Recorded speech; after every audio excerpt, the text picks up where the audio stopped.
welcome back to my anime reaction channel, GizAnime. Today we're going to be watching Code Black Build Divide Episode 3. Last episode we left off with Kurabe and Banka running into Hiyori, who is like this little energetic girl that's one of the contestants of this tournament that they're holding to figure out who's going to battle the next king. And she basically challenges Kurabe to a fight and loses, obviously.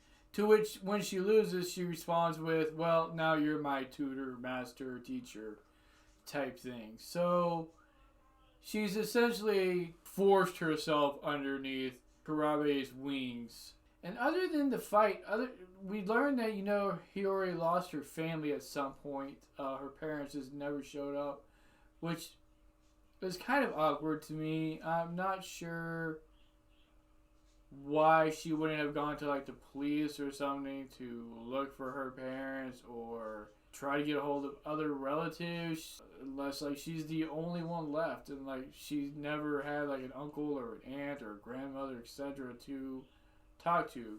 Other than that, there's not really much else to go off of, so let's get into this episode, see what happens, and I'll see you there. Alright everybody, here we go. Teruto. I think I'm going to use that instead of Kurabe. Good! Obviously that's his first name.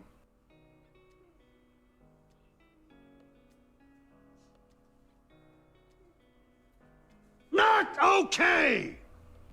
Oh, that's kind of messed up. I say kind of, that's really messed up. Okay.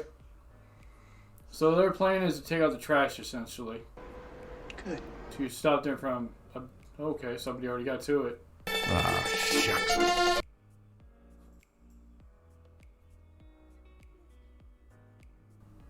Okay, so they're not dead, they've just been beaten. So somebody came in here and challenged them one by one to a card game, and they're all unconscious. Okay, no. They didn't challenge them, they just took the chips. That doesn't seem like it should be fair. I'm assuming it's that guy. So essentially in this world, does everybody know how to play that game? Like, everybody. All the old people, young, doesn't matter. Yeah, I'm assuming so.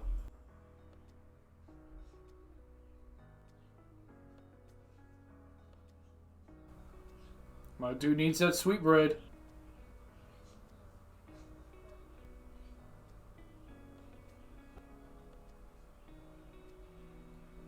Wow, like this world totally revolves around this game. Totally. Like you win the game enough, you can get your kid into a good kindergarten or get a better education or promotion in your job, regardless of if it has anything to do with the game at all. We need victory. It's like a mob. Is that the guy that took all the chips and he just somehow snatched him up? Try to take his from him now. See how that works out.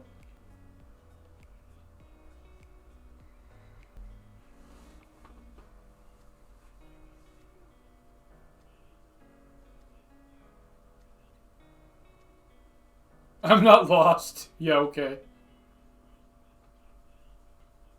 This dude snatched him away from the bakery, like the opposite direction.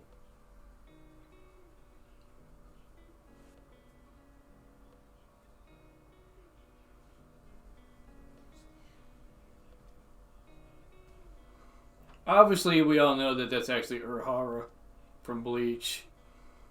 Like, the resemblance is uncanny, so he somehow found a way to go to another world.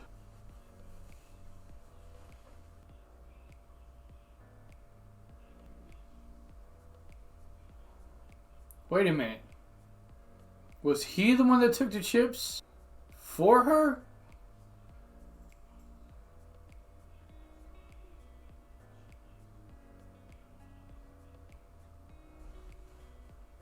This dude went all the way back home and didn't tell the girls he left. Rude. I wonder if he got to the bakery at all. I don't see any bread. It's like, I need some sugar and in my coffee with some cream. Okay, maybe, yeah, went to the bakery. There's the bag. Nice. Nice. Wow, Teruto lives like the simple life. I wonder if that's actually his home or if he's just made that because he forgot where he actually lives. I could drink it. Come on, man. Oh, God, this is disgusting. Wow. An entire society of people ostracized because they can't win at a game. That's the evilest thing I can imagine. Injo.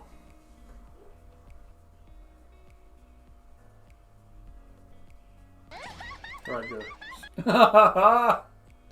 I was wondering right when I was about to say something about his drinking that hard that it might have had something to do with the coffee.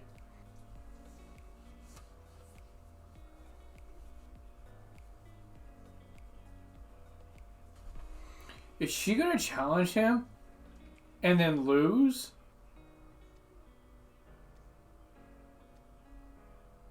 Oh, she's gonna make them two fight. Of course! How ironic, right? Now, is Teruto gonna lose or win every fight he comes up against? Or is he gonna lose some matches? Because that would make it more interesting, right?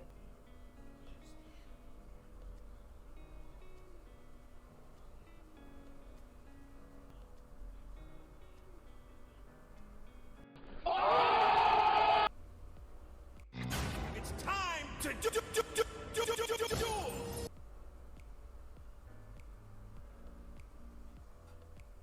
Is he gonna bet all of his or just 4 with 3 remaining? Okay. So, I mean, if Teruto wins, it still puts him at a huge advantage.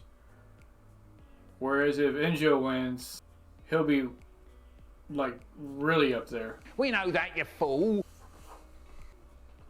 She has a really gorgeous design. I love it.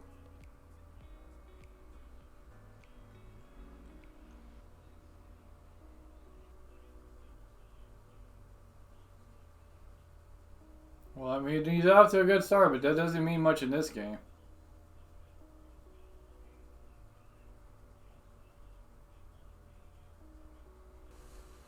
I mean, if this guy has a strong sense of justice, then I would figure that whatever he wants to change is right. You don't say! You know, he's just not in it for himself. He's obviously trying to help, you know, like those that were cast outside the city and they're like basically poverty just because they can't win the game.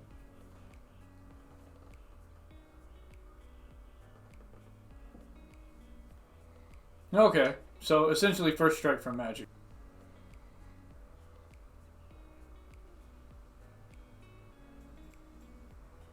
Lionel.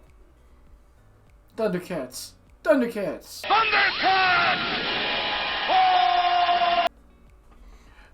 I find it a little ironic that he has like a lion's head mane type hairstyle, and then so does his main unit.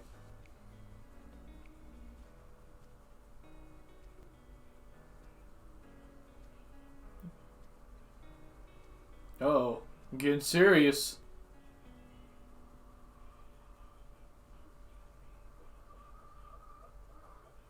Okay, this is his typical attack. So does his opponent now have something to counter it?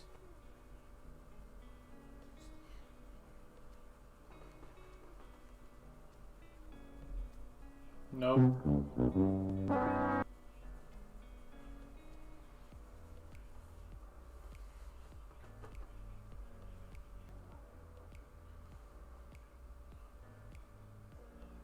Fail again.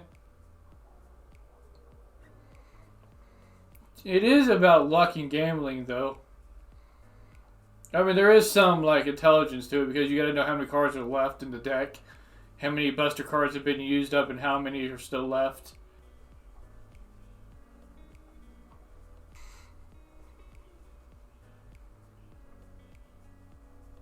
So these have both gotta be Buster cards, right? Correct!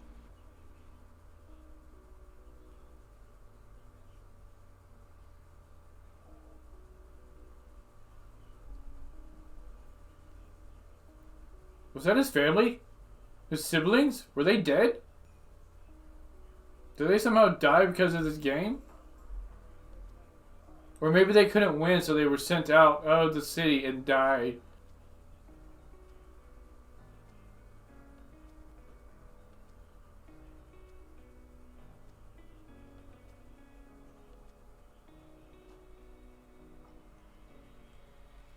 Dang.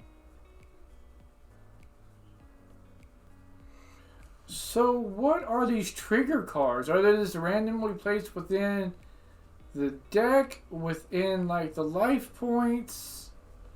I don't understand how they work. Does this guy have trigger cards in his like the life that's being taken out? Like, where do the trigger cards sit? Are they in the deck? Do they activate after a unit's destroyed? Or are they somehow hidden behind like certain amounts of life, like go down and you've got like some kind of trump card hidden?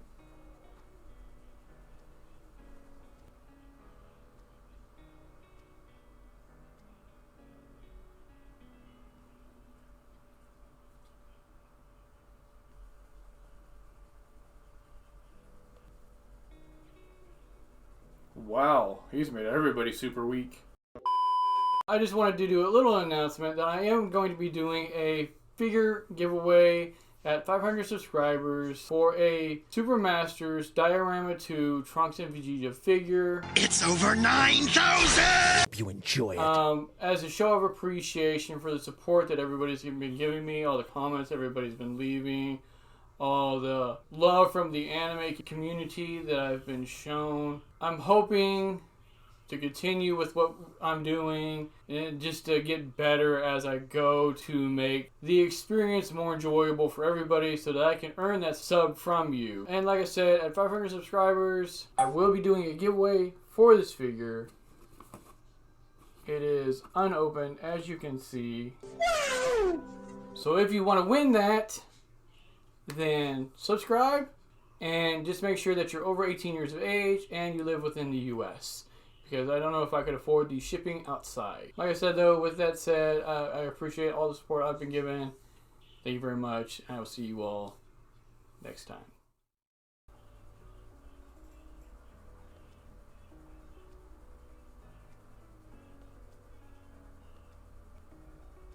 Wow, he resurrected the Lionel on his side. That's gotta be rough. Yeah.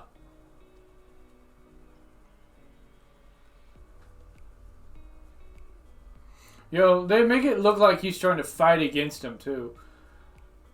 Not wanting to attack his master's units at all. Basically his allies.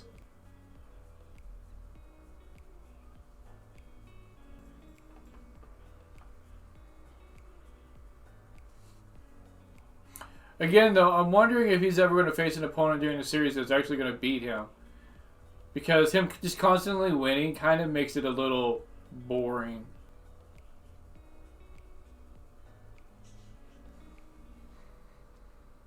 You gotta pile it on so rough, mate. Tell him you still did a good job. Good job. Okay, is that the guy that's watching them? Man of the Teruto.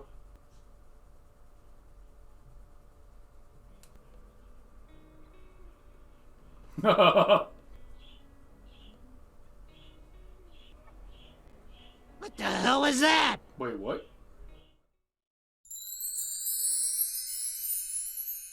Alright everybody, so that was the episode. We get a new character, Enjo. A character filled with a sense of justice or pride or, you know, commitment to beating the king so that he can return, I'd say this world, but given the end, I'm not sure what's going on, but he wants to right any wrongs that he can. Jumping to the end, though, I think it's important that we kind of discuss what happened there. So, Teruto basically says, you know, if you don't like this city, leave. And then the others are like, look, genius, don't you know that there's nothing outside the city? And then it pans outside the city, and we see essentially nothing. There's nothing out there. It's like just space, like outer space, like waves of energy just coalescing around darkness. I'm not sure what's going on. I'm not sure if like this has anything to do with the king or the game or the guy who has the king under his thumb. You know, some kind of wish somebody made to essentially cut off this area from the rest of the world so that they didn't have to deal with anyone else. But it is kind of eerie because they did say, didn't they, that outside the city is where everybody goes that can't win the game. So I mean, if you're sent outside the city, are you essentially killed? Do you live out there with nothing? How does that work? I'm assuming you essentially die, because if you have no food or water, you're gonna die. So I don't know what's going on with that. So we get the game, which is pretty cut and dry. You know, Teruto wins against Injo. Nothing new there. But like I said, I'm wondering if like at some point he's gonna come against an opponent that does beat him, just to pull him down off his high horse a little bit, put things in perspective with. We also get a small moment with Banka talking to somebody that looks like Kisuke Urahara from Bleach, where he gives her the information about Injo so that she could set up a fight between those two. So she's essentially using Teruto to her own whim so that she can progress things further. Now again, I don't know why she's doing this, because obviously only one king can come out of this, so you only get, you know, one wish. So she's a little more shady than the show is giving out so far. You know, there's something really going on with her that's a little fishy, and hopefully at some point we'll figure that out. But with that said, let me know what you all thought of this episode. Let me know what you thought of the new character and the reveal at the end, and I will see you all next time.